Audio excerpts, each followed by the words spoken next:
La specializzazione e la formazione nel settore ricettivo ed enogastronomico rappresenta un vero e proprio volano per la promozione del territorio, ancor più in un paesaggio diventato patrimonio dell'umanità UNESCO. Al microfono di qdpnews.it Alberto Raffaelli, dirigente scolastico dell'Istituto Superiore di Ristorazione DF Pietro Berton di Valdobbiadene. Professor Raffaelli, qui siamo un po' nel cuore, no, dell'Istituto Superiore del DF, dove si attua la filiera corta. Qual è l'offerta formativa e come si svolge l'attività laboratoriale dell'Istituto?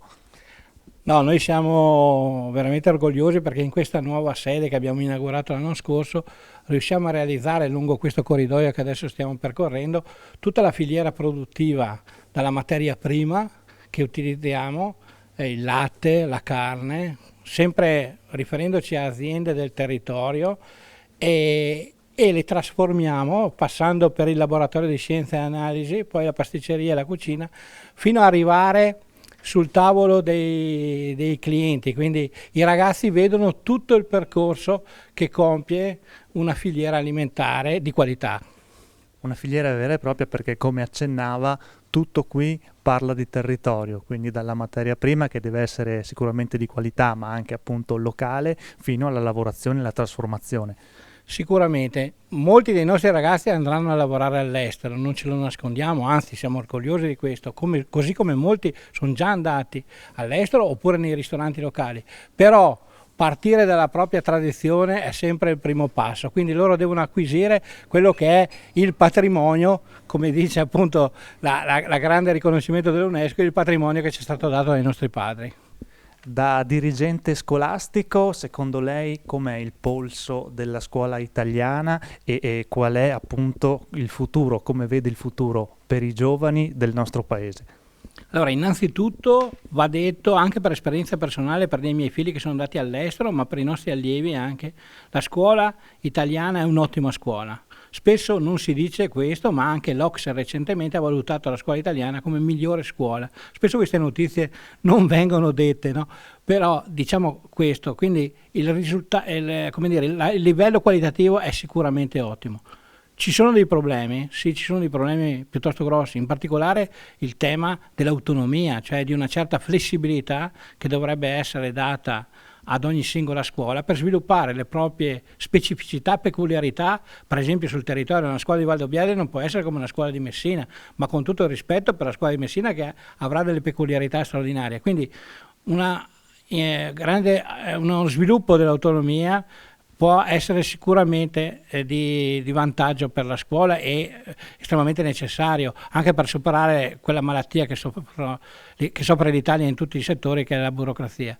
Terza e ultima cosa, più spazio alla istruzione professionale. Noi vediamo, anche lo danno i dati, ne hanno parlato questo sì, i telegiornali ampiamente, che c'è un grande bisogno di tecnici in Italia, di professionisti, cioè di un'intelligenza delle mani, come si diceva una volta.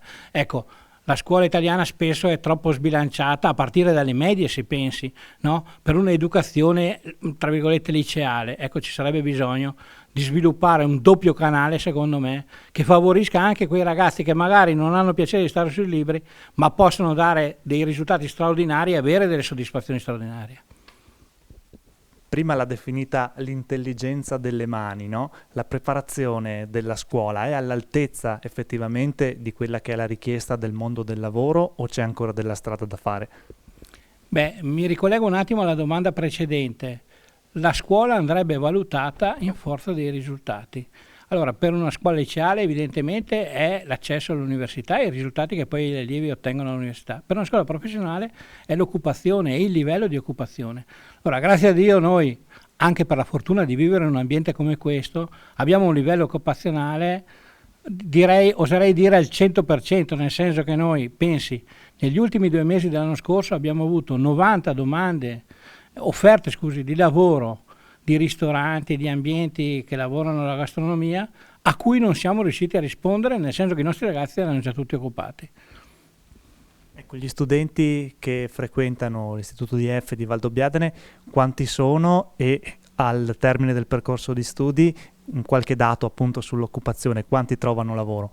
Allora, il nostro è un percorso quadriennale che prepara la figura di tecnico della ristorazione o della produzione alimentare, vuol dire casaro e macellaio.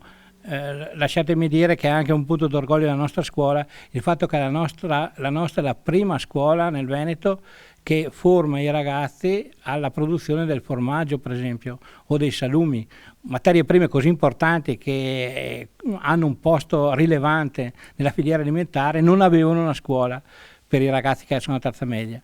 Ecco, qui noi siamo riusciti, grazie anche alla Regione Veneto, a fornire questa opportunità.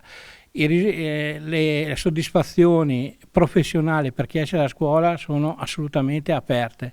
Chiaro, serve voglia di lavorare, passione, capacità di sacrificio, perché il lavoro nella filiera alimentare, nella filiera gastronomica è un lavoro duro. Si lavora il sabato e la domenica, a Natale, Pasqua, quando tutta l'altra gente fa ferie, quindi questa capacità di sacrificio è chiaramente è necessaria, però le soddisfazioni professionali sono altrettanto rilevanti.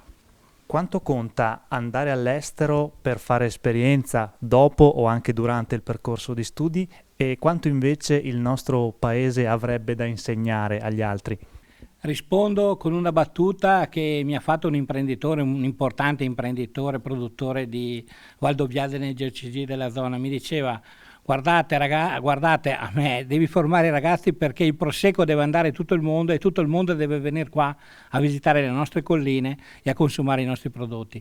Noi abbiamo la fortuna di avere una scuola internazionale all'origine, noi abbiamo allievi di 17 nazionalità, prevalentemente figli di immigrati di seconda generazione. Noi siamo molto orgogliosi di questo perché sono ragazzi che hanno nella gran maggioranza dei casi voglia di lavorare, voglia di imparare, capacità, che hanno imparato ad amare, stanno imparando ad amare il nostro paese, e quindi noi vogliamo che non solo insegnare questo, ma poi che i nostri ragazzi vadano in tutto il mondo. Noi abbiamo allievi che sono a Trafalgar Square a insegnare ai propri colleghi inglesi e di tutto il mondo a fare la pizza, a fare la cucina italiana, perché grazie a Dio la cucina italiana è leader nel mondo, tutti la vogliono imparare e la vogliono gustare.